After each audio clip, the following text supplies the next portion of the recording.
ಎಲ್ಲರಿಗೂ ನಮಸ್ಕಾರ. ಮತ್ತೊಂದು ವಿಡಿಯೋಗೆ ಸ್ವಾಗತ. ನಾನು ನಿಮ್ಮ ಡಾರ್ಲಿಂಗ್ ಅನ್ನು. ಇವತ್ತು ಮಾರ್ನಿಂಗ್ ಟು ಈವ್ನಿಂಗ್ ತನಕ ಲೈವ್ ಅಲ್ಲಿ ಏನಾಯ್ತು, ಮುಖ್ಯವಾಗಿ ಲೈವ್ ಅಂತ ಬಂದಾಗ ಒಂದು ಮೆಣಸಿನಕಾಯಿ ಟಾಸ್ಕ್ ಬರುತ್ತೆ. ಆ ಟಾಸ್ಕ್ ಅಲ್ಲಿ ಯಾರ್ಯಾರಿಗೆ ಮೆಣಸಿನಕಾಯಿ ತಿನ್ಸಿದ್ರು, ಯಾರ ಮೇಲೆ ಯಾರು ವಿಷ ಕಾರಿದ್ರು. ಮುಖ್ಯವಾಗಿ ಬಿಗ್ ಬಾಸ್ ಟಾಸ್ಕ್ ಏನಂದ್ರೆ, ನಿಮ್ಮ ಬಿಗ್ ಬಾಸ್ ಮನೆಯಲ್ಲಿ ನಿಮ್ಮ ಮೇಲೆ ವಿಷ ಕಾರ್ತರು ಯಾರು ಇಲ್ಲ ಅಥವಾ ಮನೆಗೆ ವಿಷವಾಗಿರ್ಬೋದು ಯಾರು, ಅವ್ರಿಗೆ ಒಂದು ಖಾರ ತಿನ್ನಿಸಿ ಅಂತೇಳಿ ಒಂದು ಟಾಸ್ಕ್ ಕೊಟ್ಟಿರ್ತಾರೆ.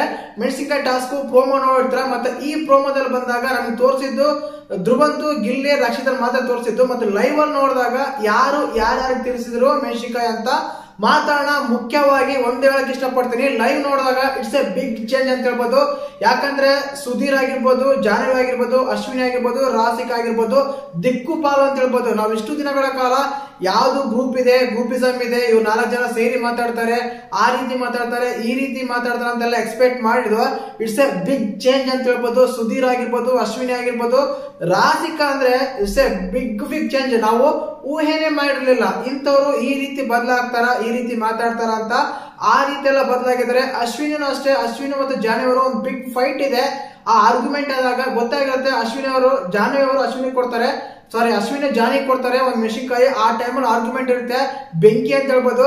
ಅದಾದ್ಮೇಲೆ ನಮ್ ವಿಷಕಾರಿದ ಧ್ರುವಂತ್ ಅವ್ರು ಅಂತ ಯಾಕಂದ್ರೆ ನಾನು ತಮ್ಮನ ಮೇಲೆ ಹಾಕಿದ್ದೀನಿ ಅಂದ್ರೆ, ಕಂಪ್ಲೀಟ್ ಆಗಿ ಈ ವ್ಯಕ್ತಿ ಯಾವ ರೀತಿ ಬದಲಾಗ್ತಾನೆ ಅಂದ್ರೆ, ಈಗ ಎಕ್ಸಾಂಪಲ್ ಹೋಗಿ ಅಲ್ಲಿ ನಮ್ಮ ರಾಶಿಗೆ ಅವ್ರು ಏನ್ ಮಾಡ್ತಾರೆ ಅಂದ್ರೆ, ರಕ್ಷಿತಾಗೆ ಮೆಣಸಿನಕಾಯಿ ಕೊಡ್ತಾರೆ. ಏನೋ ರೀಸನ್ಸ್ ಹೇಳ್ತಾರೆ, ನೀನು ಆರ್ಗ್ಯುಮೆಂಟ್ ಮಾಡಿದಾಗ ಒಂದು ರೀತಿ ಇರ್ತೀಯ, ನಾರ್ಮಲ್ ಆಗಿದ್ದಾಗ ಒಂದು ರೀತಿ ಇರ್ತೀಯ ಅಂತೆಲ್ಲ ಒಂದು ರೀಸನ್ಸ್ ಕೊಡ್ತಾ ಇದ್ದಾರೆ.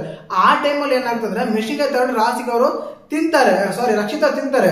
ಆ ತಿನ್ನೋ ಟೈಮಲ್ಲಿ ಏನಾಗುತ್ತಂದ್ರೆ, ಧ್ರುವಂತ್ ಅವರು ಏನಂತಾರೆ ಗೊತ್ತಾ, ಇನ್ನೊಂದು ಮೆಣಸಿನಕಾಯಿ ಕೊಡಿ ರಕ್ಷಿತಾಗೆ, ಇನ್ನೊಂದು ಮೆಣಸಿನಕಾಯಿ ಕೊಡಿ ಅಂತ ಹೇಳ್ತಾರೆ. ಕಾರಣ ಏನಂದ್ರೆ, ಅಲ್ಲಿ ರಾಸಿಕ ಕೊಡ್ಬೇಕಾಗಿತ್ತಂತೆ ಮೆಣಸಿನಕಾಯಿ, ರಾಸಿಕ ತೆಗೆದು ಕೊಟ್ಟಿಲ್ಲ ಅಂತೆ, ಅವರ ತಗೊಂಡು ತಿಂದಾರಂತೆ. ಅದಕ್ಕೋಸ್ಕರ ಅದು ರೂಲ್ಸ್ ಪ್ರಕಾರ ತಪ್ಪು, ಇನ್ನೊಂದು ಮೆಣಸಿನಕಾಯಿ ಕೊಡ್ರಿ ಅಂತಾರೆ. ಅಲ್ಲಿರೋ ಕಂಟೆಸ್ಟೆಂಟ್ ಎಲ್ಲರೂ ಬೇಡ, ಆಲ್ರೆಡಿ ತಿಂದಿದ್ದಾರೆ, ಬೇಡ ಅಂತ ಹೇಳಿದ್ರು ಕೂಡ ಒಪ್ಪದಿಲ್ಲ ಧ್ರುವಂತು. ಅದೇಗೆ ಏನ್ ಯಾವ್ದಾದ್ರು ಕೊಡ್ತಾರೋ ಅದನ್ನೇ ತಿನ್ಬೇಕು, ಅದನ್ನ ಬಿಟ್ಬಿಟ್ಟು ಅವ್ರು ತಗೊಳೋದಲ್ಲ. ಅವ್ರು ಚಿಕ್ಕ ತಗೋತಾರೆ ಮೆಣಸಿನಕಾಯಿ ತಿನ್ನೋಕೆ.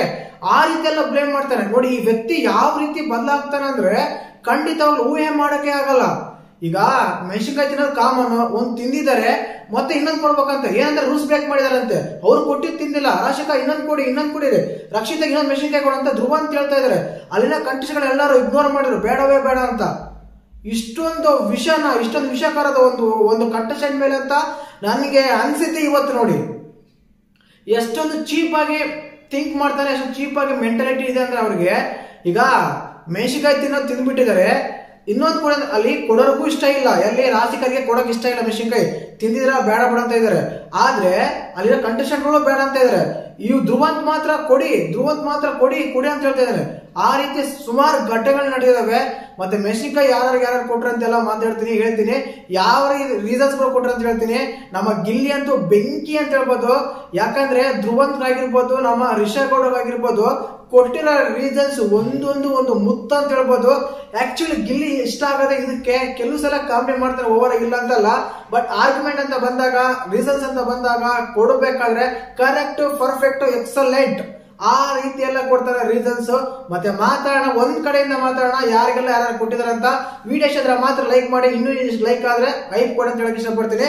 ಇನ್ನು ಮುಖ್ಯವಾಗಿ ವಿಷಯಕ್ಕೆ ಬರೋಣ. ಈ ಮೆಣಸಿನಕಾಯಿ ಟ್ರಾಕ್ ಇಷ್ಟನೇ ಏನಂದ್ರೆ, ನಿಮ್ ಮೇಲೆ ಯಾರು ವಿಷ ಕಾಡ್ತಾರೆ, ಈ ಬಿಗ್ ಬಾಸ್ ಮನೆಗೆ ಯಾರು ವಿಷಕಾರಿ ಅಂತ ಮೆಣಸಿನಕಾಯಿ ಕೊಡ್ತಾರೆ ಬಿಗ್ ಬಾಸ್.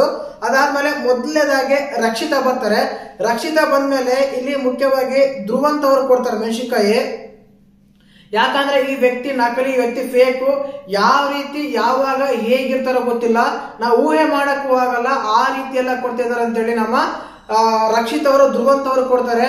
ಎಕ್ಸ್ಪೆಕ್ಟ್ ಮಾಡ್ಲಿಲ್ಲ ಇಲ್ಲಿ. ಆಕ್ಚುಲಿ ರಕ್ಷಿತ್ ಅವರು ಇಷ್ಟೊಂದೆಲ್ಲ ಚೆನ್ನಾಗಿ ಮಾತಾಡ್ತಾರ ಅಂದ್ರ ಸ್ವಲ್ಪ ಮ್ಯೂಟ್ ಮಾಡ್ತಾನೆ, ಬಟ್ ಅದ್ಭುತವಾಗಿ ಮಾತಾಡಿದ್ರು. ಆ ಮಾತಾಡಿದಾಗ ಮಾತ್ರ ಅಲ್ಲಿರೆಲ್ಲ ಸ್ಮೈಲ್ ಮಾಡ್ತಾ ಇದ್ರು, ಆ ರೀತಿ ಇದ್ರು. ಇನ್ನು ಅದಾದ್ಮೇಲೆ ರಾಸಿಕ್ ಅವರು ಕೊಡ್ತಾರೆ. ರಾಸಿಕ್ ಅವ್ರು ಇಷ್ಟನೇ. ಯಾಕಂದ್ರೆ ಕೆಲವು ಒಪಿನಿಯನ್ಸ್ ಹೇಳ್ಬೇಕಾದ್ರೆ ನೀವು ತುಂಬಾ ಡಿಪೆಂಡ್ ಆಗಿರ್ತೀರ. ಕೆಲವು ಸಲ ಎಕ್ಸ್ಪೆಕ್ಟ್ ಮಾಡಕ್ ಆಗಲ್ಲ, ನಿಮ್ಮಿಂದ ಎಕ್ಸ್ಪ್ರೆಸ್ ಮಾಡಕ್ ಆಗಲ್ಲ. ನೀವ್ ಇನ್ನೂ ಆಟ ಚೆನ್ನಾಗಿ ಆಡ್ಬೇಕು, ನಮ್ಗೆ ಒಪ್ಪಿಗೆ ಆಗ್ತಾ ಇಲ್ಲ ನೀವು ಆಡ್ತಿರ ಆಟ ಅಂತ ಹೇಳಿ ರಾಸಿಕಾಗೆ ನಮ್ಮ ರಕ್ಷಿತಾ ಶೆಟ್ಟಿ ಕೊಡ್ತಾರೆ. ಅದಾದ್ಮೇಲೆ ಧ್ರುವಂತ್ ಅವ್ರು ಬರ್ತಾರೆ. ಧ್ರುವಂತ್ ಅವ್ರು ಬಂದ್ಬಿಟ್ಟು ರಿಷಾ ಅವರು ಕೊಡ್ತಾರೆ. ಏನಂದ್ರೆ ಅವ್ರು ಮಾತಾಡೋ ಮಾತಾಗಿರ್ಬೋದು ಅವ್ರಾಗಿರ್ಬೋದು ಎಲ್ಲ ಫೇಕ್ ಮಾಡ್ತಾರೆ, ಫೇಕ್ ಮೋಟಿವೇಟ್ ಮಾಡ್ತಾರೆ. ಹತ್ರ ಬಂದಾಗ ನೋಡಿದ್ರೆ ಒಂಥರ ಮಾತಾಡ್ತಾರೆ, ದೂರ ಇದ್ದಾಗೆಲ್ಲ ಇನ್ನೊಂದ್ ತರ ಮಾತಾಡ್ತಾರೆ. ಇವರು ಮಾತುಗಳೇ ಇಷ್ಟ ಆಗ್ತಾ ಇಲ್ಲ. ಇನ್ನೊಂದು ಇರ್ರೆಸ್ಪೆಕ್ಟ್ ಆಗಿ ಮಾತಾಡ್ತಾರೆ, ಹೋಗಲು ಬರಲು ಅವ್ನ್ಯಾವನಲ್ಲ ಇವ್ನ್ಯಾವನಲ್ಲ ಅಂತೆಲ್ಲ ಮಾತಾಡ್ತಾರೆ. ಇವ್ರ ನಡೆನೇ ಚೆನ್ನಾಗಿಲ್ಲ, ನುಡಿಯಂತೂ ಇನ್ನೂ ಚೆನ್ನಾಗಿಲ್ಲ ಅಂತ ಹೇಳಿ ನಮ್ಮ ಧ್ರುವಂತ್ ಅವರು ರಿಷಾ ಕೊಡ್ತಾರೆ. ಅದಾದ್ಮೇಲೆ ಗಿಲ್ಲಿ ಕೊಡ್ತಾನೆ. ಸೇಮ್ ರೀಸನ್ಸ್ ಗುರು. ಪ್ರೋಮೋ ನೋಡಿರ್ತಾರಲ್ಲ, ಬೈನ್ ಹಾಕಂತಾನೆ, ಸಿಂಪಲ್ ತೋರಿಸ್ತಾನೆ, ಅದು ಮಾಡ್ತಾನೆ, ಕಾಲು ಹಿಡಿತಾನೆ, ಕಾಮಿಡಿ ಮಾಡ್ತಾನೆ, ಇದೆಲ್ಲಾನು ಹೇಳ್ತಾನೆ. ಇದಕ್ಕೆ ಗಿಲ್ಲಿ ಉತ್ತರ ಕೊಡ್ತಾನೆ ಗುರು. ಸಿಂಪಲ್ ಆಗಿ ಯಾವ ರೀತಿ ಅಂದ್ರೆ ಎಪಿಸೋಡ್ ನೋಡಿದ್ರೆ ತುಂಬಾ ಖುಷಿ ಪಡ್ತಾರ, ಬೆಂಕಿ ಬೆಂಕಿ ಅಂತ ಹೇಳ್ಬೋದು. ಆ ರೀತಿ ಎಲ್ಲ ಕೊಡ್ತಾನೆ. ಯಾಕಂದ್ರೆ ನೀನೇ ನನ್ನ ಹತ್ರ ಬಂದು ಫೋಟೋಸ್ ಕೊಡು ಅಂತೆಲ್ಲ ಕೇಳ್ತಾ ಇರ್ತೀಯ, ಕಾಮಿಡಿ ಮಾಡು ಅಂತೆಲ್ಲ ಕೇಳ್ತಾ ಇರ್ತೀಯ. ಮತ್ತೆ ನಾನು ಏನಾದ್ರು ಕಾಮಿಡಿ ಮಾಡಿ ನಗ್ಸರೆ ನಿಮ್ಗೆ ಅದನ್ನೇ ಬಂದು ಮತ್ತೆ ಇಲ್ಲೇ ಹೇಳ್ತೀಯ. ಏನಂತಂದ್ರೆ ನೀವು ಓವರ್ ಮಾಡ್ತೀಯಾ, ಕಾಲು ಹೇಳ್ತೀಯ, ಹಾಗೆ ಮಾಡ್ತೀಯಾ, ಈಗ ಮಾಡ್ತೀಯ ಅಂತೆಲ್ಲ ಹೇಳಿ ಅದನ್ನೇ ಹೇಳ್ತೀಯ ಅಂತ ಹೇಳ್ತಾರೆ. ಅದ್ಭುತವಾಗಿತ್ತು ಅವ್ರ ಕಾನ್ವರ್ಸೇಷನ್ ಅಂತೂ. ಇನ್ನ ಕಾವ್ಯ ಅವ್ರು ಬಂದ್ಬಿಟ್ಟು ಸುಧೀರ್ ಅವ್ರು ಕೊಡ್ತಾರೆ. ಕಾರಣ ಏನಂದ್ರೆ ನೀವು ಪ್ರತಿ ಸಲ ಗಿಲ್ಲಿ ಗ್ರೇಟು ಕಾವ್ಯ ಬೆಸ್ಟ್, ಗಿಲ್ಲಿ ಗ್ರೇಟು ಕಾವ್ಯ ಬೆಸ್ಟ್ ಎಲ್ಲ ಅಂತ ಇರ್ತೀರ. ಲಾಸ್ಟ್ ಟೈಮ್ ಕ್ಯಾಪ್ಟನ್ ಟಾಸ್ಕ್ ಬಂದಾಗ ಅದೇ ರೀತಿ ಆಗಿತ್ತು. ಅಲ್ಲಿ ನಾವಿಬ್ರು ಆರ್ಗ್ಯುಮೆಂಟ್ ಮಾಡ್ಕೊಂಡಿಲ್ಲ, ಇನ್ನೊಂದು ಅದು ಏನು ಮಾಡ್ಕೊಂಡಿಲ್ಲ. ಬಟ್ ನೀವು ಪ್ರತಿ ಸಲ ಕಾವ್ಯನೇ ವೇಸ್ಟ್, ಗಿಲ್ಲಿ ಗ್ರೇಟ್ ಅಂತ ಹೇಳ್ತಾ ಇದ್ರ. ನಾವಿಬ್ರಲ್ಲಿ ಒಂದ್ ವೇಳೆ ಇಬ್ರು ಲೆಟ್ ತಂದಿದ್ರೆ ಇಬ್ರು ಸೋಲ್ತಾ ಇದ್ವಿ. ಆದ ಕಾರಣ ಒಬ್ಬರು ಡಿಸೈಡ್ ಮಾಡೋದು. ಆದ್ರಿಂದ ನಾನು ಗಿಲ್ಲಿ ತರ ಗೊತ್ತಿತ್ತು, ಅದಕ್ಕೆ ನಾನು ಲೆಟರ್ ತಗೊಂಬಂದಿನಿ ಅಂತೆಲ್ಲ ಎಕ್ಸ್ಪ್ಲೇನ್ ಮಾಡ್ತಾರೆ ನಮ್ಮ ಕಾವ್ಯ ಅವರು. ಇನ್ನು ಅದಾದ್ಮೇಲೆ ಸುಧೀರ್ ಅವ್ರಿಗೆ ಹೇಳ್ತಾರೆ, ನನಗೆ ಗಿಲ್ಲಿ ಅನ್ಸಿದ್ದು ಅಷ್ಟೇನೆ ಫೇವರೇಟ್ ಅಂತ. ಯಾಕಂದ್ರೆ ಜನರ ದೃಷ್ಟಿಗೆ ಸ್ವಲ್ಪ ಚೆನ್ನಾಗಿ ಆಟ ಆಡ್ತದೆ ಅಂತೆಲ್ಲ ನನಗೆ ಇನ್ಪುಟ್ಸ್ ಎಲ್ಲ ಸಿಕ್ಕಿದೆ. ಒಂದ್ ವೇಳೆ ಗಿಲ್ಲಿ ಅಲ್ಲಿ ಏನಾದ್ರು ಹೋಗಿದ್ರೆ ಅವ್ನ ಆರ್ಗ್ಯುಮೆಂಟ್ ಆಗಿರ್ಬೋದು, ಅವ್ನ ಕಾಮಿಡಿ ಆಗಿರ್ಬೋದು, ಅವ್ನ ಮಾತಾಡೋ ರೀತಿ ಆಗಿರ್ಬೋದು, ಅದನ್ನ ನೋಡಿ ಕ್ಯಾಪ್ಟನ್ ಆಗ್ತಿದ್ರು. ಅದೇ ಕಾರಣಕ್ಕೆ ನಾನು ಹೇಳ್ದೆ, ಅಷ್ಟು ಬಿಟ್ರೆ ಬೇರೆ ಏನಿಲ್ಲ ಅಂತ ಹೇಳ್ತಾರೆ. ಇನ್ನು ಅದಾದ್ಮೇಲೆ ಅಶ್ವಿನಿ ಅವರು ಏನಕ್ಕೆ ಹೇಳ್ತಾರೆ ಅಂದ್ರೆ, ಅಶ್ವಿನಿ ಅವರು ತುಂಬಾ ಸಲ ನನ್ನ ಮೇಲೆ ಬೇರೆ ಬೇರೆ ಪದಗಳೆಲ್ಲ ಯೂಸ್ ಮಾಡಿದ್ದಾರೆ. ಅಂದ್ರೆ ಈಗ ಬ್ರೆಡ್ ಪ್ರಾಡಕ್ಟ್ ಅಂತಾನೋ, ಫೀಡ್ ಪ್ರಾಡಕ್ಟ್ ಅಂತಾನೋ, ಇಲ್ಲಾಂದ್ರೆ ಈಗ ಬಕೆಟ್ ಅಂತಾನೋ, ಇನ್ನೂ ಎಲ್ಲ ಪದಗಳು ಯೂಸ್ ಮಾಡಿದಿರ. ಯೂಸ್ ಮಾಡಿದ್ಮೇಲೆ ಒಂದ್ಸಲ ಬಂದು ಕೂಡ ನಾನು ಸಾರಿ ಕೇಳಿಲ್ಲ, ಕ್ಷಮೆ ಇಲ್ಲ ಅಂತ ಕೇಳಿಲ್ಲ. ನಿಮ್ಮ ವ್ಯಕ್ತಿತ್ವ ಅದಲ್ಲ ನನಗೆ ಅನಿಸ್ತಾ ಇದೆ. ಬಟ್ ನಂಗೆಲ್ಲೋ ಮನಸ್ಸು ನೋವಾಗಿದೆ, ನನ್ ಮೇಲೆ ನೀವು ವಿಷಯ ಕಾಡ್ತಾ ಇದ್ದೀರಾ ಅಂತ ನನಗೆ ಅನಿಸ್ತಾ ಇದೆ. ಆದ ಕಾರಣ ನಾನು ನಿಮಗೆ ಕೊಡ್ತಾ ಇದ್ದೆ ಅಂತ ಹೇಳ್ತಾರೆ. ಬಟ್ ಇದಕ್ಕೆ ಅಶ್ವಿನಿ ಅವರು ಏನ್ ಅಬ್ಜೆಕ್ಷನ್ ಮಾಡಲ್ಲ. ಹೌದು, ತುಂಬಾ ಸಲ ಮಾತಾಡಿದ್ರೆ ತಪ್ಪು ನಂದೇ ಇದೆ, ಇನ್ಮೇಲೆ ಆ ರೀತಿ ತಪ್ಪಾಗ ನಾನು ನೋಡ್ತೀನಿ ಅಂತ ಹೇಳಿ ಹೊರಟೋಗ್ತಾರೆ. ಇನ್ನು ಅದಾದ್ಮೇಲೆ ಸ್ಪಂದನ ಅವ್ರು ಬರ್ತಾರೆ, ಧನು ಅವ್ರು ಬರ್ತಾರೆ. ಧನು ಅವ್ರು ಬಂದ್ಮೇಲೆ ಏನಂದ್ರೆ, ಧನು ಅವರು ಸೇಮ್ ರಿಷಾ ಅವ್ರು ಕೊಡ್ತಾರೆ. ಆ ರಿಷಾ ಏನಂದ್ರೆ, ಮನೆಯಲ್ಲೆಲ್ಲ ವಾತಾವರಣ ಹಾಳಾಗ್ತಾ ಇದೆ, ಮರ್ಯಾದೆಯಿಂದ ಮಾತಾಡ್ತೀರಾ, ಮ್ಯಾನೇಜಿಂಗ್ ಮಾಡ್ತೀರಾ, ಇದು ತುಂಬಾ ತಪ್ಪು, ಆದ ಕಾರಣ ಅಂತ ಹೇಳ್ತಾರೆ.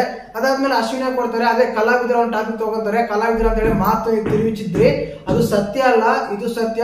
ಈ ರೀತಿ ಮಾಡಬಾರ್ದು ನೀವು, ಇದರಿಂದ ಮನೆಗೆ ವಿಷಕಾರಿ ಆಗ್ತಂತ ಧನು ಅವ್ರು ಹೇಳ್ತಾರೆ. ಸಿಂಪಲ್ ರೀಸನ್ಸ್ ಕೊಡ್ತಾರೆ ಅಷ್ಟೇ. ಇನ್ನು ಅದಾದ್ಮೇಲೆ ಸ್ಪಂದನ ಅವ್ರು ಬರ್ತಾರೆ. ಸ್ಪಂದನ ಅವರು ಅಷ್ಟೇ ರಿಷಾ ಗೌಡ ಮೇಲೆ ಕೊಡ್ತಾರೆ. ಮುಖ್ಯವಾಗಿ ರಿಷಾ ಗೌಡ ಕಾರಣ ಏನಂದ್ರೆ, ನೀವು ಬಂದಾಗಿಂದ ನೋಡ್ತಾ ಇದ್ರಿ, ಬಂದಾಗ ಒಂಥರ ಇದ್ರಿ, ಬಂದ ಮೇಲಂತೂ ನಿಮ್ದು ಹೇಳಲೇಬಾರ್ದು. ಆ ಲೆಟರ್ ಬಂದಾಗ, ಪತ್ರ ಬಂದಾಗ ಆಗಿರ್ಬೋದು, ನೀವೇ ತಗೊಳ್ಳಿ ಪತ್ರ, ಅದು ಗೊತ್ತಿರುತ್ತೆ. ಆದ್ರೆ ನೀವು ಆ ಪತ್ರ ಅದಾದ್ಮೇಲಾದ್ರೂ ಒಂದ್ಸಲ ಫಾರ್ಮಾಲಿಟಿಗೋಸ್ಕರ ಇಲ್ಲನೋ ನಿಮ್ಮ ವ್ಯಕ್ತಿತ್ವ ಎಕ್ಸ್ಪ್ರೆಸ್ ಮಾಡಕ್ಕಾದ್ರು ನೀವು ಬಂದು ಸಾರಿ ಕೇಳ್ಬೋದಾಗಿತ್ತು. ಅದಾದ್ಮೇಲೆ ನೀವು ಶೂಟ್ ಮಾಡ್ತೀನಿ, ನಾನು ಗನ್ ತಗೊಂಡ್ಬರ್ತೀನಿ, ಅದು ಮಾಡ್ತೀನಿ, ಇದು ಮಾಡ್ತೀನಿ ಅಂತ ಹೇಳ್ತಾರ. ನಿಮಗೆ ಅದು ಗೆದ್ದಿರೋದಲ್ಲ, ನಿಮ್ಗೆ ಬಿಗ್ ಬಾಸ್ ಕೊಟ್ರೆ ಅವಕಾಶ. ಅದು ನಿಮ್ಗೆ ಅದು ಏನಂದ್ರೆ, ನೀವು ಟಾಸ್ಕ್ ಆಡು ಗೆದ್ದಿಲ್ಲ, ಲಕ್ ಬಂದಿಲ್ಲ, ಏನು ಬಂದಿಲ್ಲ, ನಿಮ್ಮ ವ್ಯಕ್ತಿತ್ವನ ಅಳೆಯಕ್ಕೆ ಬಿಗ್ ಬಾಸ್ ಕೊಟ್ಟಿದ್ರು. ಬಟ್ ನೀವೇನ್ ಮಾಡ್ತೀರಾ, ಅದನ್ನ ತುಂಬಾ ವಿಷಕಾರಿಯಾಗಿ ತಗೊಂಡಿರ ಅಂತ ಹೇಳಿ ಸ್ಪಂದನ ಹೇಳ್ತಾರೆ. ಅದಾದ್ಮೇಲೆ ಧ್ರುವಂತ್ ಅವ್ರ ಬಗ್ಗೆ ಹೇಳ್ತಾರೆ. ಧ್ರುವಂತ್ ಅವ್ರ ಬಗ್ಗೆ ಏನಂದ್ರೆ, ನೀವು ಕಾವ್ಯ ಗಿಲ್ಲಿಗೆ ಸಂಬಂಧ ಕಟ್ತೀರಾ, ಇಲ್ಲಾಂದ್ರೆ ಇನ್ನು ಈ ಬೇರೆ ವ್ಯಕ್ತಿಗಳ ಸಂಬಂಧ ಇದು ಮಾಡ್ತೀರಾ, ಇದು ತುಂಬಾ ತಪ್ಪು. ಏನಕ್ಕಂದ್ರೆ ಆ ವ್ಯಕ್ತಿ ಮೇಲೆ ಕೋಪ ಇದ್ರೆ ಆ ವ್ಯಕ್ತಿನೇ ತೋರಿಸಿ, ಆ ವ್ಯಕ್ತಿನೇ ಏನಾದ್ರೂ ಮಾಡಿ, ಏನಾದ್ರೂ ಮಾತಾಡಿ. ಬಟ್ ಇನ್ನೊಬ್ಬರ ಹೆಸರು ಪಕ್ಕದಲ್ಲಿ ಇನ್ನೊಬ್ಬರ ಹೆಸರು ತಗೊಬಾರ್ದು, ತುಂಬಾ ತಪ್ಪಾಗುತ್ತೆ. ಆ ರೀತಿ ನೀವು ಮಾಡಬಾರ್ದು ಅಂತ ಹೇಳಿ ಕರೆಕ್ಟ್ ಆಗಿ ವಾರ್ನಿಂಗ್ ಕೊಟ್ಟು ಮೇಷಕ ತಿಳಿಸ್ತಾರೆ. ರೀಸನ್ಸ್ ಮಾತ್ರ ಎಕ್ಸಲೆಂಟ್ ಆಗಿ ಸೂಪರ್ ಆಗಿದೆ ಅಂತ ಹೇಳ್ಬೋದು. ಇನ್ನು ಅದಾದ್ಮೇಲೆ ನಮ್ಮ ಜಾನಿ ಅವ್ರು ಬಂದ್ಬಿಟ್ಟು ರಿಷಾ ಕೊಡ್ತಾರೆ. ಸೇಮ್ ರೀಸನ್ಸ್ ಎಲ್ಲ ಅಂದ್ರೆ, ಮ್ಯಾನೇಜಿಂಗ್ ಮಾಡಿದ್ದು, ಮರ್ಯಾದೆಯಿಂದ ಮಾತಾಡಿದ್ದು, ರೆಸ್ಪೆಕ್ಟ್ ಇಲ್ಲದ ಮಾತಾಡಿದ್ದು, ಇದೆಲ್ಲ ಮಾತಾಡಿದ್ದು, ನೀವ್ ಬೇಕಂತಾನೆ ಫೋಟೋಸ್ಗೋಸ್ಕರ ಜಗಳ ಮಾಡ್ತಿರ್ತೀಯ, ಜಗಳ ಬೇಕಂತಾನೆ ಮಾಡ್ತೀಯ ಅಂತ ಹೇಳಿ ಕೊಡ್ತಾರೆ. ಅದಾದ್ಮೇಲೆ ಸುಧೀರ್ ಅವ್ರು ಕೊಡ್ತಾರೆ. ಸುಧೀರ್ ಅವರು ಕೂಡ ಸೇಮ್ ಅಷ್ಟೇ. ಸ್ವಲ್ಪ ನೀವು ಮಾತಾಡ್ಬೇಕಾದ್ರೆ ಹಿಂದೆ ಮುಂದೆ ನೋಡಿ ಮಾತಾಡಲ್ಲ, ಒಂದೇ ಮಾತ್ರ ಸ್ಟಿಕ್ ಆಗಿರ್ತೀರ. ಏನಾದ್ರೂ ಒಂದು ಫಿಕ್ಸ್ ಆಗ್ಬಿಟ್ರೆ ಅದೇ ಕರೆಕ್ಟ್, ನಾನೇ ಕರೆಕ್ಟ್ ಅನ್ನೋ ರೀತಿಯಲ್ಲಿ ಹೋಗ್ತಾ ಇರ್ತೀರ. ಅದು ತುಂಬಾ ತಪ್ಪು, ಅದೆಲ್ಲ ಮಾಡ್ಬಿಡಿದ್ರೆ ನಮ್ಮ ಜಾಹ್ನವಿ ಅವರು ರಿಷಾಗೆ ಮತ್ತು ನಮ್ಮ ಸುಧೀರ್ ಅವ್ರು ಕೊಡ್ತಾರೆ. ಇನ್ನು ಅದಾದ್ಮೇಲೆ ಅಭಿಷೇಕ್ ಅವ್ರು ಕೊಡ್ತಾರೆ. ಅಭಿಷೇಕ್ ಬಂದ್ಬಿಟ್ಟು ರಕ್ಷಿತಾ ಶೆಟ್ಟಿ ಕೊಡ್ತಾರೆ. ಕಾರಣನೇ ಗೊತ್ತಾಗಲ್ಲ ಏನಕ್ಕೆ ಕೊಡ್ತಾರೆ ಅಂತ ಹೇಳಿದ್ರೆ, ಇವ್ರು ಏನ್ ರೀಸನ್ಸ್ ಕೊಡ್ತಾರೆ ಅಂದ್ರೆ, ನೀವು ಒಂದ್ಸಲ ನಾರ್ಮಲ್ ಇದ್ದಾಗ ತುಂಬಾ ಕೂಲ್ ಆಗಿ ಮಾತಾಡ್ತೀರಾ, ಗೊತ್ತುಂಟಾ ಆಗುಂಟಾ ಹೀಗುಂಟೆಲ್ಲ ಮಾತಾಡ್ತೀರಾ. ಆದ್ರೆ ನೀವು ಒಂದು ಆರ್ಗ್ಯುಮೆಂಟ್ ಅಂತ ಬಂದಾಗ, ಒಂದು ಜಗಳ ಅಂತ ಶುರುವಾದಾಗ ತುಂಬಾ ತಪ್ಪು ಮಾತಾಡ್ತಾ ಇರ್ತೀರಾ. ಅದೆಲ್ಲ ಆರ್ಗ್ಯುಮೆಂಟ್ ಆದ್ಮೇಲೆ ಮತ್ತೆ ಬಂದು ಮಾತಾಡಿದ್ರೆ ಹೌದಾ ನಾನು ಹಾಗೆ ಮಾಡುಂಟಾ, ನನ್ಗೆ ಗೊತ್ತಿಲ್ಲ ಉಂಟಾ ಆ ಉಂಟಾ ಈ ಉಂಟಲ್ಲ ಅಂತಿರ್ತೀರಿ ನೀವು. ಅದು ತುಂಬಾ ತಪ್ಪಾಗುತ್ತೆ. ಯಾಕಂದ್ರೆ ಒಬ್ಬ ವ್ಯಕ್ತಿಗೆ ರೆಸ್ಪೆಕ್ಟ್ ಎಷ್ಟಾದ್ರೆ ಕರೆಕ್ಟ್ ಆಗಿರುತ್ತೋ, ನೀವು ಮಾತಾಡಿದ ಮೇಲೆ ಅದ್ರ ಮೇಲೆ ನಿಲ್ಲ ತುಂಬಾ ಕರೆಕ್ಟ್ ಆಗಿರ್ಬೇಕು. ಅದ್ ಬಿಟ್ಬಿಟ್ಟು ನೀವು ಮಾತಾಡ್ಬಿಟ್ಟು ಆದ್ಮೇಲೆ ಬಂದು ನನ್ಗೆ ಗೊತ್ತಿಲ್ಲ, ನನ್ ನೆನಪಿಲ್ಲ, ನಾನು ಮರ್ತೋಗಿದ್ದೆ ಅಂದ್ರೆ ತುಂಬಾ ತಪ್ಪಾಗುತ್ತೆ. ಆದ ಕಾರಣ ನಿಮಗೆ ಕೊಡ್ತಾ ಇದ್ದೀನಿ ಅಂತ ಹೇಳಿ ನಮ್ಮ ಅಭಿಷೇಕ್ ಅವರು ರಕ್ಷಿತಾ ಕೊಡ್ತಾರೆ. ಅದೇ ರೀತಿಯಾಗಿ ಸುಧೀರ್ ಅವ್ರು ಕೊಡ್ತಾರೆ, ನೀನ್ ಗಿಲ್ಲಿ ಗ್ರೇಟ್ ಅಂತೀಯಾ, ನೀನ್ ಟಾಸ್ಕ್ ಆಡಲ್ಲ, ನೀನ್ ಇನ್ನೊಂದೆಲ್ಲ ಮಾಡ್ತೀಯಾ, ಕಳಪೆ ಕೊಟ್ಟಾಗ ಗಿಲ್ಲಿ ಕೊಟ್ಟಿದ್ವಿ, ಅದಾದ್ಮೇಲೆ ನೀನ್ ಬಂದ್ಮೇಲೆ ಗಿಲ್ಲಿ ಕಳಪೆ ಅಲ್ಲ ಅಂತೆಲ್ಲ ಮಾತಾಡ್ತೀರಾ. ಇದೆಲ್ಲ ಕರೆಕ್ಟ್ ಅಲ್ಲ, ನೀವು ಟಾಸ್ಕ್ ಆಡಲ್ಲ. ಟಾಸ್ಕ್ ಅಂತ ಬಂದಾಗ ಧನುವ ಗ್ರೇಟ್ ಅಂತೀರಾ, ಗಿಲ್ಲಿ ಗ್ರೇಟ್ ಅಂತೀರಾ. ಇದು ಒಬ್ಬರ ಮೇಲೆ ಆ ತರ ಗ್ರೇಟ್ ಅನ್ಬಾರ್ದು, ಇನ್ನೊಬ್ಬರ ಡಿಗ್ರೇಡ್ ಮಾಡಿ ನೀವು ಮಾತಾಡ್ತೀರಾ. ಆ ಕಾರಣಕ್ಕೆ ಕೊಡ್ತೀನಿ ಅಂತ ಹೇಳಿ ನಮ್ಮ ಅಭಿಷೇಕ್ ಅವರು ಸುಧೀರ್ ಅವ್ರು ಕೊಡ್ತಾರೆ. ರಕ್ಷಿತಾ ಫಸ್ಟ್ ಹೇಳಿದೆ ಈ ರೀತಿ ಕೊಟ್ಟಿರ್ತಾರೆ.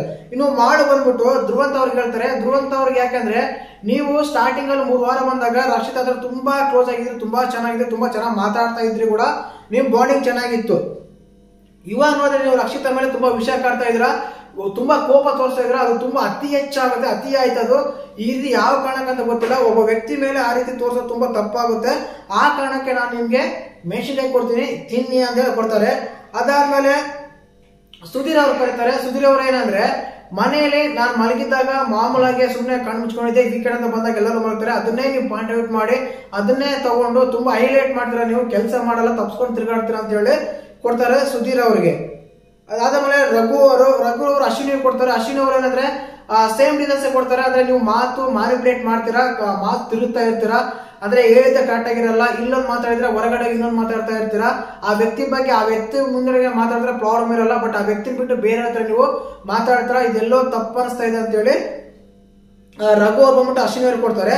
ಅದಾದ್ಮೇಲೆ ಸುಧೀರ್ ಅವ್ರು ಕೊಡ್ತಾರೆ. ಸುಧೀರ್ ಅಷ್ಟೇ, ನೀವು ಒಂದ್ ಸ್ವಲ್ಪ ಆಟ ಚೆನ್ನಾಗಿ ಆಡ್ಬೇಕು, ನಿಮ್ಮ ವ್ಯಕ್ತಿತ್ವನ ಎಕ್ಸ್ಪರ್ಸ್ಕೋಬೇಕು. ಬಟ್ ನಾನು ಎಕ್ಸ್ಪೆಕ್ಟ್ ಮಾಡಿದಾಗ ನೀವು ಬೇರೆ ರೀತಿ ಇದ್ರಿ, ಬಟ್ ಇವಾಗ ಬೇರೆ ರೀತಿ ಇದ್ದೀರಾ. ನಿಮ್ಮ ಆಟ ನೀವೆಲ್ಲೋ ಕಳ್ಕೊಂತ ಇದೀರಾ, ಎಲ್ಲೋ ಇದಾಗ್ತಾ ಇದೆ ನಿಮ್ಮ ಆಟ, ನೀವು ಕರೆಕ್ಟ್ ಆಗಿ ಆಡ್ತಾ ಇಲ್ಲ ಆಟ ಅಂತ ಹೇಳಿ ನಮ್ಮ ಸುಧೀರ್ ಅವ್ರು ಕೊಡ್ತಾರೆ, ರಘು ಅವರು.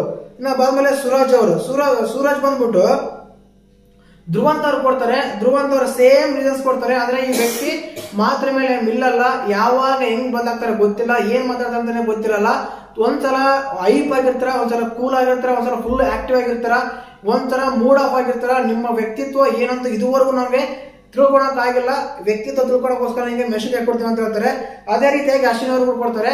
ಅಶ್ವಿನಿ ಅವ್ರಿಗೆ ಏನಂದ್ರೆ, ಮೊನ್ನೆ ವೀಕೆಂಡ್ ಅಲ್ಲಿ ನೋಡಿರ್ತಾರ, ಇವ್ರು ಮಾತಾಡಿರೋ ಮಾತುಗಳಾಗಿರ್ಬೋದು, ಏನಾದ್ರೂ ಸ್ಟೇಟ್ಮೆಂಟ್ ಗಳು ಪಾಸ್ ಮಾಡಿರ್ತಾರೆ, ಬಟ್ ಸಮಯ ಅಂತ ಬಂದಾಗ ಆ ಮಾತನ್ನ ಒಪ್ಕೊಳೋದೇ ಇಲ್ಲ, ನಾನು ಮಾಡಿಲ್ಲ, ನಾನು ಆಡಿಲ್ಲ, ನೋಡಿಲ್ಲ ಅನ್ನೋ ರೀತಿ ಮಾತಾಡ್ತಿರ್ತಾರೆ ನೀವು.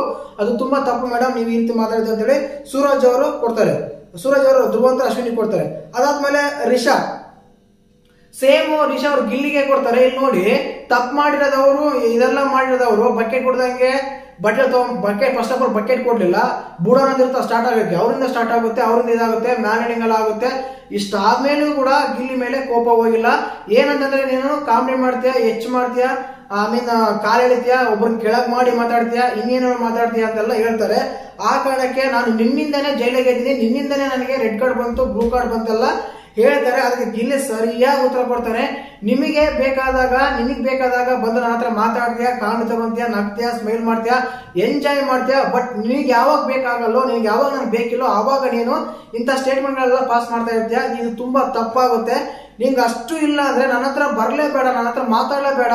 ಸ್ಟಾರ್ಟಿಂಗ್ ಅಲ್ಲಿ ನೀನ್ ಬಂದ, ನಾನ್ ಬಂದ, 1 ವೀಕ್ ತುಂಬಾ ಸಖತ್ತಾಗಿ ಫೋಟೋಸ್ ತಗೊಂಡ ಅಂತ ಹೇಳ್ತೀಯ. ಫೋಟೋಸ್ ತಗೊಂಡಿದ್ ಯಾರು, ನೀನಾ ನಾನಾ ಅಂತ ಹೇಳಿ ಸರಿಯಾಗಿ ಕ್ವಶನ್ ಮಾಡ್ತಾನೆ ನಮ್ಮ ಗಿಲ್ಲಿ. ಸೂಪರ್ ಆಗಿತ್ತು ಅಂತ ಹೇಳ್ಬೋದು ಕರೆಕ್ಟ್ ಆಗಿ. ಇನ್ನು ಅದಾದ್ಮೇಲೆ ರಾಶಿಕ್ ಅವರು ಅಶ್ವಿನಿ ಕೊಡ್ತಾರೆ. ತುಂಬಾ ಚೇಂಜಸ್ ಅಂತ ಹೇಳಲ್ಲ, ಇದೇ ಮ್ಯಾಟರ್ ಹೇಳಿದ್ದರು. ಆಕ್ಚುಲಿ ಅಶ್ವಿನಿ ರಾಶಿಕ್ ಅವರು ತುಂಬಾ ಕ್ಲೋಸ್ ಇದ್ದಾರೆ, ತುಂಬಾ ಬೆಸ್ಟಿಸ್, ತುಂಬಾ ನೋಡಿರ್ತಾರೆ, ಏನೆಲ್ಲ ಮಾತಾಡಿರ್ತಾರ ಅಂತ. ಆದ್ರೆ ಈ ಪತ್ರ ಅಂತ ಬಂದಾಗ ನಾನು ನೋಡಿದಾಗ, ಫುಟೇಜ್ ನೋಡಿದಾಗ ವಿಟಿ ನೋಡಿದಾಗ ಏನು ಅನಿಸ್ತಾ ಇತ್ತು ಅಂದ್ರೆ, ನೀವು ಯಾರ ಕಡೆಗೂ ಅಂದ್ರೆ ಪತ್ರ ಬರಕ್ಕೆ ಯಾರ ಕಡೆಗೂ ಕೊಟ್ಟಿಲ್ಲ, ಸುಮ್ಮನೆ ನಂತರ ಬಂದು ನೀವು ಸುಳ್ಳು ಹೇಳ್ತಾ ಇದ್ರಾ, ರಾಶಿಕ ಕೊಡ್ಬೇಕು ಅಂತ ನೀವೆಲ್ಲ ಸುಳ್ಳು ಹೇಳ್ತಾ ಇದ್ರ ಅಂತ ಹೇಳಿ ನಮ್ಮ ರಾಶಿಕ ಅಶ್ವಿನಿಗೆ ಹೇಳಿ ಮೆಷಿನ್ ತಿನ್ನಿಸ್ತಾರೆ. ಎಕ್ಸ್ಪೆಕ್ಟ್ ಮಾಡಿರಲಿಲ್ಲ, ಇದು ಮಾತ್ರ ಎಕ್ಸ್ಪೆಕ್ಟ್ ಅನ್ಎಕ್ಸ್ಪೆಕ್ಟ್ ಅಂತ ನೋಡಿ ಇದೇ ಅಂತೀನಿ. ಇನ್ನು ಅದಾದ್ಮೇಲೆ ರಕ್ಷಿತಾ ಕೊಡ್ತಾರೆ. ಸೇಮ್ ರೀಸನ್ಸ್, ನೀವು ಮಾತಾಡಬೇಕಾದ್ರೆ ತುಂಬಾ ಕೂಲಾಗಿ ಮಾತಾಡ್ತೀರಾ, ಆಮೇಲೆ ಡಿಪೆಂಡ್ ಅಂತೀರಾ, ಮ್ಯಾನಿಪುಲೇಟ್ ಮಾಡ್ತೀರಾ. ನಿಮಗೆ ಯಾವ ಕಾರಣಕ್ಕೆ ಏನ್ ಪದಗಳು ಬೇಕು ಅದನ್ನ ನೀವು ಸೆಲೆಕ್ಟ್ ಮಾಡ್ಕೊಂತ ಇರ್ತೀರಾ, ತಿರ್ಸ್ತಾ ಇರ್ತೀರಾ. ನಿನ್ನ ವ್ಯಕ್ತಿತ್ವ ನನಗೆ ಇನ್ನೂ ಅರ್ಥ ಮಾಡ್ಕೊಳಕ್ ಆಗಿಲ್ಲ ಅಂತ ಹೇಳ್ತಾರೆ. ಇದು ಹೊಸದಾಗೇನಲ್ಲ, ಸ್ಟಾರ್ಟಿಂಗ್ ಈ ಕಡೆ ಹೇಳಿದ್ರೆ ನನ್ನ ಶತ್ರು ಯಾರು ಅಂದ್ರೆ ರಕ್ಷಿತ ಮಾತ್ರ ಅಂತ ಹೇಳ್ತಾ ಇದ್ರು. ರಾಸಿಕವರು ಅದನ್ನೇ ಮಾಡಿದಾರೆ ಅನಿಸ್ತಾ ಇದೆ. ಪ್ರಾಬ್ಲಮ್ ತಪ್ಪಂತ ಹೇಳ್ತಾ ಇಲ್ಲ, ಬಟ್ ಅದನ್ನ ಮಾಡಿದ್ದಾರೆ. ಅದಾದ್ಮೇಲೆ ಗಿಲ್ಲಿ ದೃಶ್ಯ ಕೊಡ್ತಾರೆ, ಸೇಮ್ ರೀಸನ್ಸ್ ಅಷ್ಟೇನೆ. ನನ್ನ ಮ್ಯಾಲೇಡಿಂಗ್ ಮಾಡ್ತಾ ಇದೀರಾ, ಕಾಮಿಡಿ ಮಾಡ್ತೀನಿ, ಅದು ಮಾಡ್ತೀನಿ, ಎಲ್ಲ ಮಾಡ್ತೀನಿ, ಎಲ್ಲ ತಗೊಂತೀರಾ, ಮತ್ತೆ ಅದು ಬಂದು ಫೇಕ್ ಅಂತೀರಾ. ನಿಮ್ ಪ್ರಕಾರ ಯಾವ್ದು ಕಾಮಿಡಿ ಯಾವ್ದು ಸೀರಿಯಸ್ ಅಂತ ನನಗೆ ಗೊತ್ತಿಲ್ಲ. ಏನಕ್ಕಂದ್ರೆ ನೀವು ಯಾವ ವಿಷಯಕ್ಕೆ ಸೀರಿಯಸ್ ಪಾಯಿಂಟ್ ಅನ್ನು ನೋಟ್ ಮಾಡ್ತೀರಾ, ಯಾವ ವಿಷಯನ ಕಾಮಿಡಿ ಪಾಯಿಂಟ್ ಅನ್ನು ನೋಟ್ ಮಾಡ್ತೀರಾ, ನನಗೆ ಎಕ್ಸ್ಪೆಕ್ಟೇ ಮಾಡಕ್ಕಾಗಲ್ಲ. ನೀವು ತುಂಬಾ ತಪ್ಪುಳಿವೆ. ನೀವೇನೋ ಅವನು ಇವನು ಬಾರಲ್ಲೋ ಹೋಗಲ್ಲ ಅಂತೆಲ್ಲ ಮಾತಾಡ್ತಾ ಇರ್ತೀರಾ. ಬಟ್ ನಾನೇನಾದ್ರೂ ಕಾಮಿಡಿ ಮಾಡಿದಾಗ ಕೆಳಮಟ್ಟ ಮಾಡ್ತೀರಾ, ಇನ್ನೊಂದು ಮಟ್ಟ ಮಾಡ್ತೀರಾ, ಮೇಲ್ಮಟ್ಟ ಮಾಡ್ತೀರಾ, ಕಾಮಿಡಿ ಮಾಡ್ತೀರಾ, ನಮ್ಮನ್ನೆಲ್ಲ ಡಿಕ್ರೀಸ್ ಮಾಡ್ತೀರಾ ಅಂತೆಲ್ಲ ಹೇಳ್ತಾ ಇರ್ತೀರಾ. ಇದು ಯಾವ ಕಾರಣಕ್ಕೆ ಸರಿ ಅಂತ ಹೇಳ್ತೀರಾ. ಅದು ಗಿಲ್ಲಿ ಮತ್ತೆ ಕಾವ್ಯ ಜೊತೆ ಸೇರ್ಸ್ತಾ ಇರ್ತೀರಾ. ಮತ್ತೆ ನಾನು ಇವ್ರ ವಾದ ಏನಂದ್ರೆ, ನೀನು ಬೇರೆ ಸಂಬಂಧ ಕಟ್ತೀಯ, ಚಂದ್ರಿಗೆ ಋಷಿಗೆ, ಚಂದ್ರಗೆ ಋಷಿಗೆ, ಇನ್ನೊಬ್ರಿಗೆ ಹಂಗೆಲ್ಲ ಮಾತಾಡ್ತಿರ್ತಲ್ಲ. ಮತ್ ನೀನು ಅದೇ ಮಾಡ್ತೀಯಲ್ಲ, ಕಾವ್ಯಗೆ ನನಗೆ ಅದೇ ಮಾಡ್ತಾ ಇದೆಯಲ್ಲ ನೀನ್ ಕೂಡ ಅಂತ ಗಿರಿಲಿ ಸರಿಯಾಗಿ ಹೇಳ್ತಾನೆ ಅಂತ ಹೇಳ್ಬೋದು. ಇನ್ನು ಅದಾದ್ಮೇಲೆ ಧ್ರುವಂತವ್ರು ಕೊಡ್ತಾರೆ. ಈ ಧ್ರುವಂತವ್ರಿಗೂ ಸೇಮ್ ರೀಸನ್ಸ್. ಯಾವತ್ತಾದ್ರೂ ಏನಾದ್ರೂ ಪ್ರಾಬ್ಲಮ್ ಇದ್ರೆ ನನಗೆ ಕೂಡ ನಾನೇ ಮಾತಾಡ್ತೀನಿ, ನನ್ನ ಹೆಸರು ಮಾತ್ರ ಕಾವ್ಯ ಹೆಸರು ತಗೋಬೇಡ ಅಂತ ಡೈರೆಕ್ಟ್ ಆಗಿ ವಾರ್ನ್ ಮಾಡ್ದಂಗೆ ಹೇಳ್ತಾನೆ ಗಿಲ್ಲಿ. ಅವಾಗಂತೂ ನಕ್ಕು ಸಾಕಾಯ್ತು. ಲೈವ್ ಅಲ್ಲಿ ಅಷ್ಟು ಕಾಮಿಡಿ ಇತ್ತು. ಅದೆಲ್ಲ ಟೆಲಿಕಾಸ್ಟ್ ಎಲ್ಲ ಬರುತ್ತೋ ಬರೋಲ್ಲ ಗೊತ್ತಿಲ್ಲ, ಬಟ್ ಪಂಚ್ಗಳು ಮಾತ್ರ ಬೆಂಕಿ ಇತ್ತು ಒಂದೊಂದು.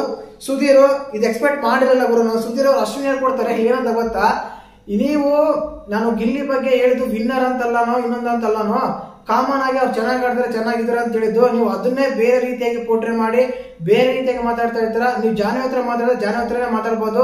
ನನ್ನ ಹತ್ರ ಬಂದು ಜಾಹ್ನವಿ ಈಗ ಮಾಡಿದಾಳೆ, ಜಾಹ್ನವಿ ಒಳ್ಳೆಳಾದ್ದು, ನಾನ್ ಮಾತ್ರ ಕೆಟ್ಟೋಳ, ಅದೇ ಹೇಗೆ ಹಾಗೆ ಹೀಗಂತ ನನ್ನ ಹತ್ರ ಬಂದು ಹೇಳ್ಬೇಡಿ. ನೀವು ಹೋಗಿ ಜಾಹ್ನವಿ ಹತ್ರನೇ ಹೇಳಂತ ಹೇಳ್ಬೋದು. ಒಂದೊಂದು ಸತ್ಯ, ಈ ಮೆಣಸಿನಕಾಯಿ ಟಾಸ್ಕ್ ಇಂದ ಒಬ್ಬೊಬ್ರು ಮನಸ್ಸು ಚಿತ್ರ ಆಗಿದೆ. ಆ ರೀತಿ ಆಗ್ತಿದೆ. ಎಪಿಸೋಡ್ ಮಾತ್ರ ತುಂಬಾ ಇಂಟ್ರೆಸ್ಟ್ ಆಗಿರುತ್ತೆ. ಅವೈಟೆಡ್ ಎಪಿಸೋಡ್ ಅಂತ ಹೇಳ್ಬೋದು. ತಪ್ಪದೆ ಮಿಸ್ ಮಾಡದೆ ಎಪಿಸೋಡ್ ನೋಡಿ. ಇನ್ನು ಅದಾದ್ಮೇಲೆ ಕೊಡ್ತಾರೆ ಸೇಮ್ ರೀಸನ್ಸ್. ನೀವೇ ಕೆಲಸ ಮಾಡಲ್ಲ, ನಮ್ಮನ್ನ ಮಾಡೋಣ ಇದೆಲ್ಲ ಬೇ ಮಾಡ್ತಾ ಇರ್ತೀರಾ. ನೀವೇ ವೀಕೆಂಡ್ ಅಲ್ಲಿ ಮಲಗ್ತೀರಾ, ಇನ್ನೊಂದು ಮಾಡ್ತೀರಾ, ಮತ್ತೆ ನಮಗೆ ಕೆಲಸ ಮಾಡಿಲ್ಲ, ಅದು ಮಾಡ್ತಿಲ್ಲ, ಇದು ಚೇಂಜ್ ಮಾಡಿ ಅದು ಚೇಂಜ್ ಮಾಡಿ ಅಂತೆಲ್ಲ ನೀವು ಟಾರ್ಗೆಟ್ ಮಾಡಿ ಚೇಂಜ್ ಮಾಡ್ತಾ ಇದ್ದಾರೆ ನನಗೆ ಅನಿಸ್ತಾ ಇದೆ. ಮಾಡೋವರೇ ಅದ್ ಮಾಡಕ್ ಹೋಗ್ಬೇಡ ಅಂತೆಲ್ಲ ಹೇಳ್ತಾರೆ. ಇನ್ನು ಅದಾದ್ಮೇಲೆ ಅಶ್ವಿನಿ ಅವರು ಹೇಳ್ದಲ್ಲ ಫುಲ್ ಚೇಂಜಸ್. ಅಶ್ವಿನಿ ಸುಧೀರ್ ಕೊಡ್ತಾರೆ, ಜಾಹ್ನವಿ ಕೊಡ್ತಾರೆ. ಸುಧೀರ್ ಕೊಟ್ಟೇನಂದ್ರೆ, ನೀವು ಇಲ್ಲಿರೋ ಕಂಟೆಸ್ಟೆಂಟ್ ಗಳೆಲ್ಲ ವೇಸ್ಟ್, ಗಿಲ್ಲಿನೇ ಗ್ರೇಟು ಅಂತೀರಾ. ನೋಡಿ ಕಾನ್ವೆರ್ಸೇಷನ್ ಅಲ್ಲಿ ಏನಿದೆ, ಗಿಲ್ಲಿ ಬಗ್ಗೆನೇ ಬರ್ತಿದೆ ಎಲ್ಲರೂ, ಗಿಲ್ಲಿ ಖಂಡಿತವಾಗ್ಲು. ಅದರಿಂದ ನಿಮ್ ಬಗ್ಗೆ ನಿಮ್ಗೆ ನಂಬಿಕೆ ಇಲ್ಲ, ನಿಮ್ಮ ಆಟ ಮೇಲೆ ನಿಮ್ಗೆ ಒಂದು ದೃಢ ನಂಬಿಕೆ ಇಲ್ಲ.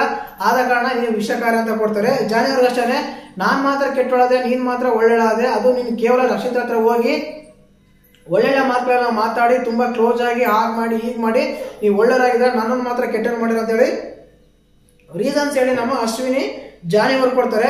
ಟೋಟಲ್ ಆಗಿ ಈ ಮೆಣಸಿನಕಾಯಿ ತಿನ್ನೋ ಟಾಸ್ಕ್ ಅಲ್ಲಿ ರಿಷಾ ಎಷ್ಟು, ಈ ಮೆಣಸಿನಕಾಯಿ ಟಾಸ್ಕ್ ಅಲ್ಲಿ ಕಂಪ್ಲೀಟ್ ಆಗಿ ಅತಿ ಹೆಚ್ಚು ಓಟಿ ಬಿದ್ದಿದ್ದು ಯಾರಿಗಂತ ಕೇಳೋದಾದ್ರೆ ರಿಷಾಗೆ 6 ಬೀಳ್ತವೆ. ಅದಾದ್ಮೇಲೆ ಅಶ್ವಿನಿಗೆ 6 ಬೀಳ್ತವೆ. ಸುಧೀರ್ ಅವ್ರಿಗೂ ಒಂದು 5 ಬೀಳ್ತವೆ.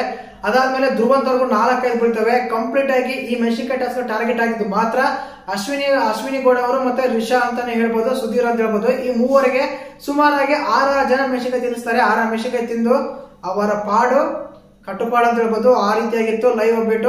ದಯವಿಟ್ಟು episode review, promo review, live update ಎಲ್ಲ ಸಿಗುತ್ತೆ ನಮ್ಮ ಚಾನಲ್. ದಯವಿಟ್ಟು ಚಾನಲ್ನ ಸಬ್ಸ್ಕ್ರೈಬ್ ಮಾಡಿ, ಲೈಕ್ ಮಾಡಿ, ಶೇರ್ ಮಾಡಿ. ಜೈ ಹಿಂದ್, ಜೈ